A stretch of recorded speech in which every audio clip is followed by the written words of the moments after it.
Okay, welcome to BusDownBars. I'm here with Lauren Cofie, the one and only. How are you? I'm good. Thank you so much for having me. Yeah, thank you for coming. How's this year been for you then? Like, a lot has happened.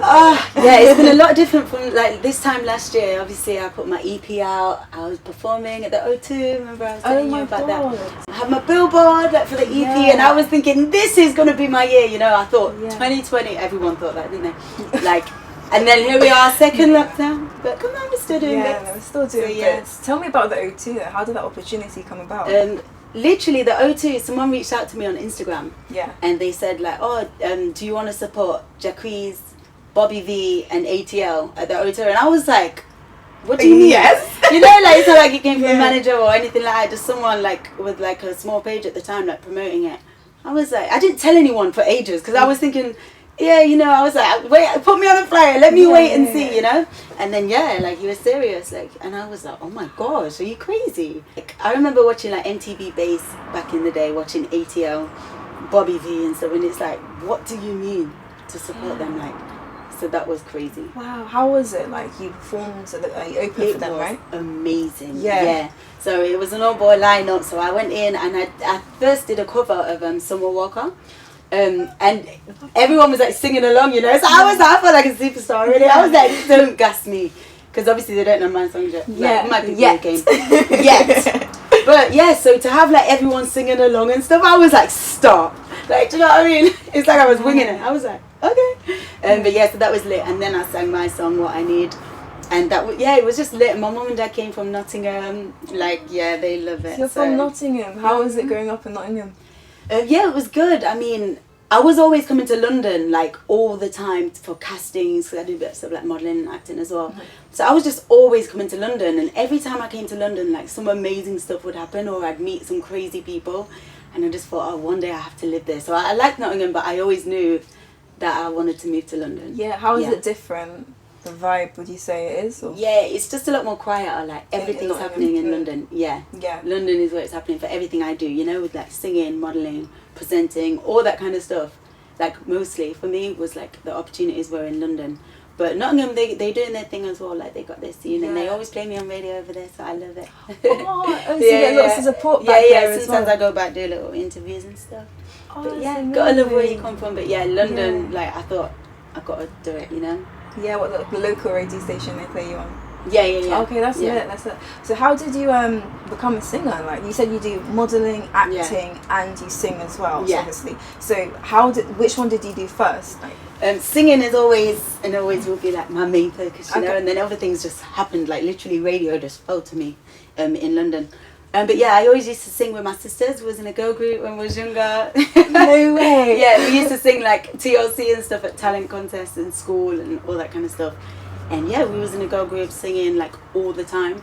And then when I got older, bits of modelling. And then when I moved to London, radio and things like that. Okay, so acting, have you done any gigs or any yeah, so I was in The Intent.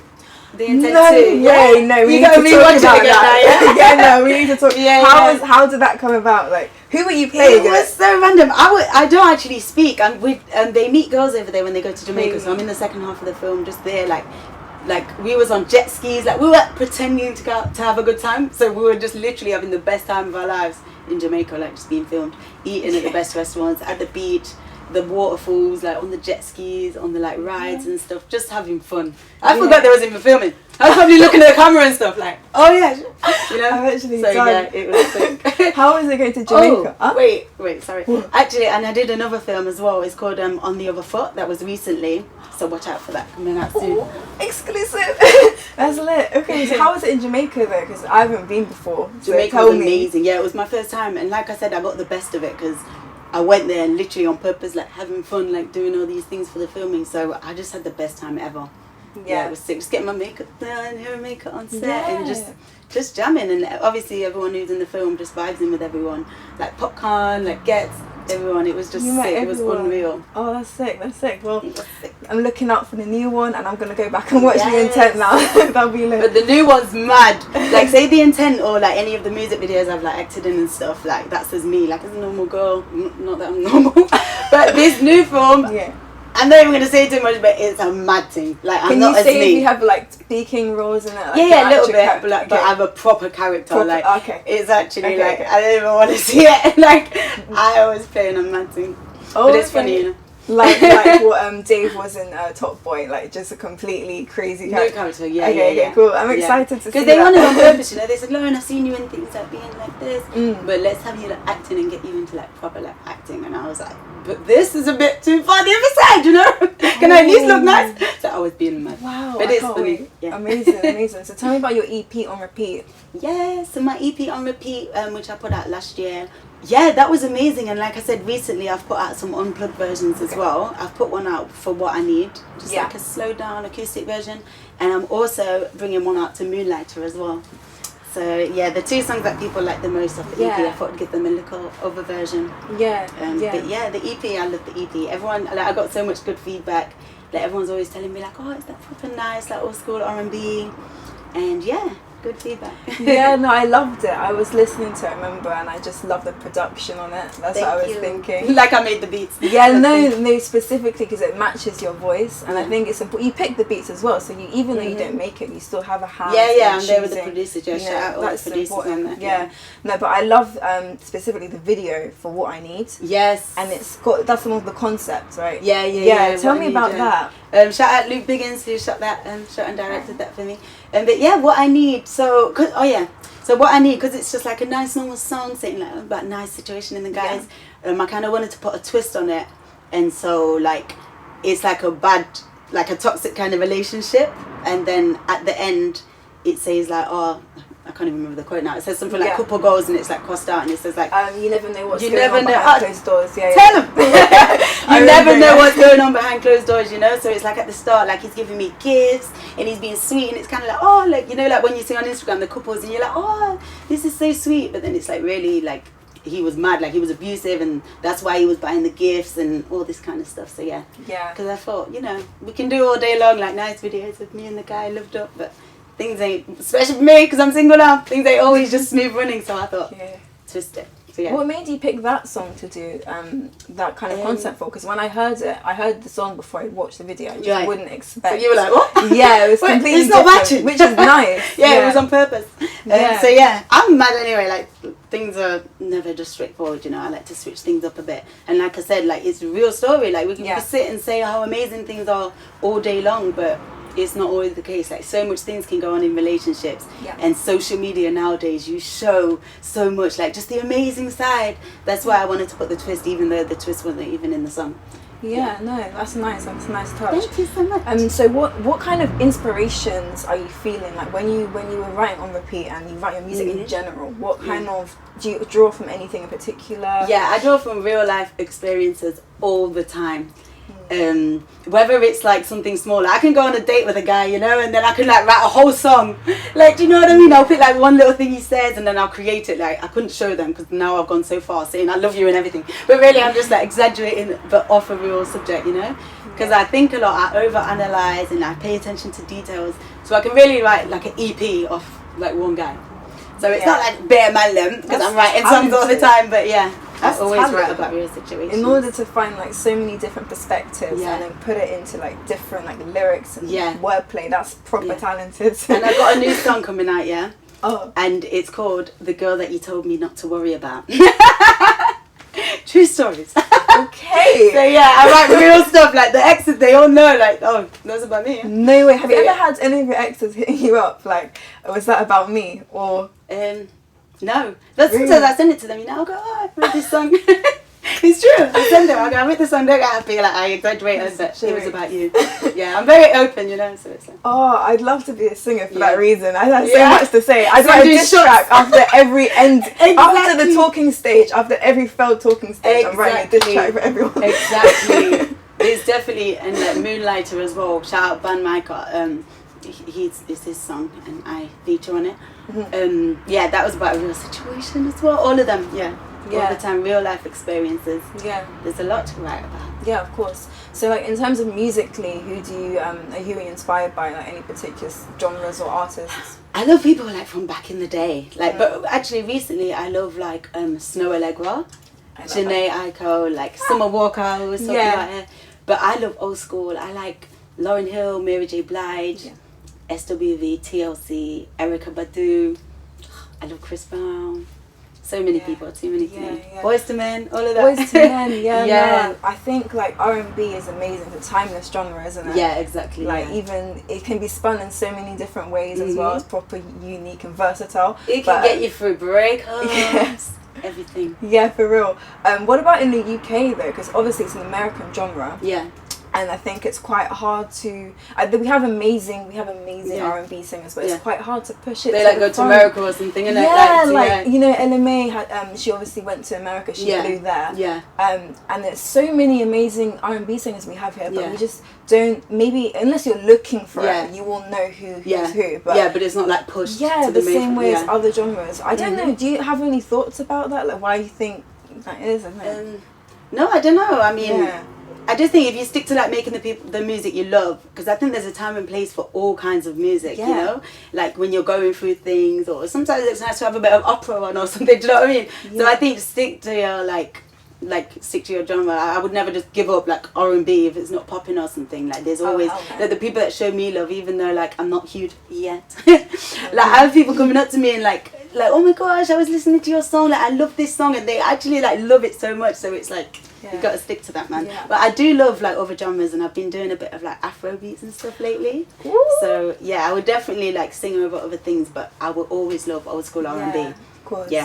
Yeah, I think we need our own platforms in the UK specifically for push R&B. It more, because it kind of gets lost in the sounds of maybe all of the other amazing music. But you know, because it's nice to have vibey music in it. That's why people they love in like the dancehall, Afro beats, and trap, drill, all that kind of stuff. Like I love all that as well. Do you know what I mean? It's not every day just sit and listen to a sad song, remind you of your ex. Like I get that, but music is just amazing in general, and No, I was noticing something on Instagram. We were talking about this before. You were in Wiley's video. What? I need to know how did this collaboration come about? Shout out Rebecca. I'm doing all my shout outs today. Rebecca B Creative. So she her and Luke Biggins directed that as well. And she asked me if I wanted to be in the video, and I was like, Wiley, Future, like Chip. We're like, oh my gosh, of course, you know. And she said like she wanted me like specifically because she said because the song Gavinci Bag, right? And it's all about like, oh, I'll buy her this, all this kind of stuff. But in the video, she wanted opposite. She wanted like girl power kind of thing. So like I'm on the race platform, you know, like, and he's like singing, looking up to me like I'm some goddess. Do you see it? Like literally, I love that video. Like he's just looking up in awe, and I'm just there like doing my thing, independent thing, opposite to what the song's actually saying. Like I'm some like girl like after the bags and stuff. So she did a switch on that as well. So I'm just there, all powerful on my own, like playing around, dancing, and he's just there looking up to me, like singing to me. And I'm just like, do you dance as well? No, I love dancing like in the club. I think I'm in music videos, like I go in, but I've not done any like choreographed stuff recently. Because I thought you did, because when I was watching that video, you were very graceful and elegant. I was like, no, do you do ballet or something? There was actually someone there, but just like to give me a little, but I was just vibing. Not doing anything too technical. But so with modelling and stuff, do you need like to be quite? I feel like you have to be quite like agile with your body, you know. Like, are you more like? You get used to things like that. Yeah, like. Are you like a runway? Are you a runway model, or are you more like no, like commercial, editorial, or like I do like bits of adverts and stuff. Do you find that helps you when you're doing music videos and stuff, like your own? Yeah, exactly. Like from when you do like photo shoots and stuff, like all the time, you get more used to it and you get more confident, and with performances and stuff, like it all ties in together really. No, I want to know as well, like, see, in your career, how long have you been singing for? Like, how long have you been professional singer? I've always been singing. It's crazy, like, because I said, like, I was in a girl group with my sisters from young. Was on repeat your first EP? That was my first EP, right, because me, like, every artist I know, we're so precious. Like, I've had, like, EPs ages ago. And then, because I kept going to the studio and kept making new music, and every time you're hopefully progressing and making better music. So then I was like, oh, no, like changing the songs. And then, then this is a whole new EP. And I wish I put the older stuff out, you know, to show growth. And just, there's still some amazing songs that I've had, but it's like, now I thought, you know what, I need to get stuff out. So I put the EP out, and I've been releasing like singles and visuals, and I've got loads to come. But I'm literally like, consistent now. But I've always done bits and bobs, but now I'm on a consistent one. Amazing. What do you think is the hardest thing about being a singer or being an artist in general? in the industry? Or it's not, because it's not set in stone, is it? It's not like a 9 to 5. It's not like you passed your test and now you're, you know, whatever you decided to be. It's like you're dreaming still, you know. And like I said, I used to be in a girl group with my sisters, and now they're on doing different things, and I'm still here like, no, like it's still trying, you know. So you need to stay motivated, and nothing's promised and guaranteed, you know. So you're literally just like, how do you do that? How do you maintain your motivation? It's like, it's so hard for me. What else am I gonna do? Do you know what I mean? Like, I never, no plan B. Yeah, exactly. Not planning to fail. It's kind of like, what else am I going to do? Like, I need to sing. Like, I need to just be me. Like, I think the goal in life is to just do what you want to do. Like, do you know what I mean? Spread love, spread vibes, and just be creative and passionate about what you want to do. Yeah. Like, I can go and work in a factory. I can go and work, you know, I've done hostessing, worked at like shops and stuff, and it's like, I naturally, like, I need to be creative. Yeah. And it's like, make a plan B. Like, I want to be a superstar. Yeah. So, what advice would you give for someone who's maybe starting out as a singer and wants to be like do what you're doing? Yeah. What advice would you give to someone like that? I would say that networking is key. That's facts. Yeah, you really got to network and make the most out of every situation. It's like, that's what's hard about the lockdown as well. Like, my life, like, I'm usually always at events or something, and then at that event I will network and meet someone, and then my week will be booked, you know. Like, we're creating, we're collabing, and like just getting the most out of a situation. Like, you can walk into a room and leave empty-handed, you know, or you can walk into a room, work the room and see what you can do for each other, and just try and like build. So you got a network. When did you learn that was important? I don't know. I've always been social, really. So I'm like, oh, what's going on, and always trying to do something. So I guess it's kind of natural with me, like wanting to like be out and just vibes in and networking and just trying to grow. Like I've just always been like that. But you definitely have to network. And social media, you can talk to anyone in the world. Yeah. Right? Like artists, producers. So you just need to level up and then just network and see what you can get done. Yeah, no, I definitely network and just try and be yourself and create, innit? Because like what comes out of you in the studio, it's literally just from within, you know. Like if you play a beat, every artist's gonna bring something else to it. So just be yourself. And like I said, even like with a small fan base, like loving what you do, that's amazing. That's goals, When you are in the studio, do you write in the studio or do you write at home? I write at home sometimes, but I like to write like to a fresh beat in the studio and literally just vibes. That's definitely. Amazing. The music playing and just vibes, come up with melodies and then just lyrics. And sometimes I'm like so fast. Like I'm just like, sometimes I like freestyle messing about and my things will just rhyme and I'm just like, what, on a roll? Like I need to be an MC. So I like it to just come out of me. Sometimes I'll play a song, like I'll be on the way to the gym and I'll have a song from a producer and I've like written the whole song and I'm like, oh my gosh, and I'm like voice noting it, and it's like sometimes it just comes out of me because like I said, it's from real situations. I've got so much to say, so it just comes out and I'm like, oh my gosh, I've just wrote the whole song. No, that's amazing. I think the fact that you write to the beat is, I can imagine that being really hard. That's pressurizing. Do you feel like you have to be around a certain group of people in the studio? Definitely. Sometimes you go studio and literally nothing comes out. It's not even the people or the beat. Like you have your off and on days. Like I said, it's not a set thing. It's just, you just show up and something's going to come out or it's not. Do you know what I mean? It's not like you're going to go in and definitely make an amazing song. No pressure. Like it's, So you just got to vibes, keep at it. Don't give up. Like just, sometimes you just have writer's block. Yeah. Or sometimes maybe the producer's not for you. Or it can be so many things. So you got to have patience and drive. Because like I said, it's not just turn up to work, get the song done and bounce. It's not always the case. No, I hear that. Well, I've just got one more question for you. I always end with this one. If you're, so we're on the bus right now, you know. Yes, we are. Where are we going? Bus. Are you taking me home after? You got the keys. We can, because the question is, if you were to get off this bus, where would you be in your life? So if you could go to somewhere in the past of your life, or maybe in the future, or even right now, where would you get off if you could choose?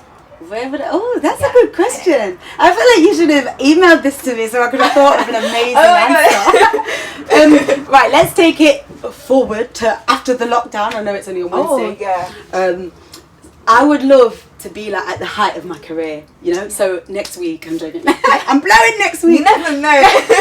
You like never know. a few months or a year. Yeah. Literally Put it like out there. on tour, collabing. Like, you know, like you got your collabs, so they're here with me because we're actually on the tour bus, right? We're on the tour bus, and you got the artists, the amazing, you know, Chris Brown's upstairs because we got a collab. Like everyone's here, and we're about to shut down a show, and I'm just like where I wanted to be. How do you picture your tour being? Actually, I want to ask that quickly. I ain't got a clue, and I don't want to be on a bus because I want to be on a plane. I want to go worldwide.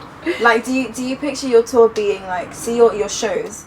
Do you picture it being like a huge event, or do you picture it being more intimate? Because I feel like your style, you can do both essentially. Because you know, you're unplugged freestyle. I can imagine exactly. That's like intimate, in like a smaller venue, or you can have more them like bangers, go like home. Afrobeats and just like Do you like, you know, like you can have a storyline, you know, like with Drake, Boy Meets World Tour, and then he had the Lamborghini going. Do you have like any visions for your shows? No, I don't. But do you know what? In the lockdown, I've been learning the piano. I don't know if you've been seeing. Wow. But yeah. I bought a keyboard because I thought I'm going to be so bored the first lockdown, you know. So I bought a keyboard, and I've literally been doing like covers and putting them out on Insta and stuff. So we at that level, like. So yeah, I'm loving it. And so now my new vision is to be literally on stage, like with the piano. Like, that's crazy. Like, I never thought, I always used to say, oh, I wish I learned a piano when I was younger. Like, there's no excuses. I learned it in the lockdown. Quick time. So I need to stay focused on that. And literally, if I can like perform with the piano one day, that would be amazing. Yeah, so that's a new goal of mine. Amazing. Well, shout out your socials so we know where to find you. Yes, I'm everywhere at Lauren Cofie, LaurenCofie. I live on Instagram and my Instagram stories, but yeah, I'm everywhere. Yeah. My manager told me off, like, okay, Lauren, not as much, like, focus on the music. I'll be doing anything, let me get my head on. But yeah, so Instagram, TikTok now as well. I'm TikTok. Yeah, everywhere, Facebook and Spotify, iTunes, and I've got my music videos all on my channel, so subscribe, and everything is at Lauren Cofie. Sick. Thank you for watching. It's BusDownBars. We out.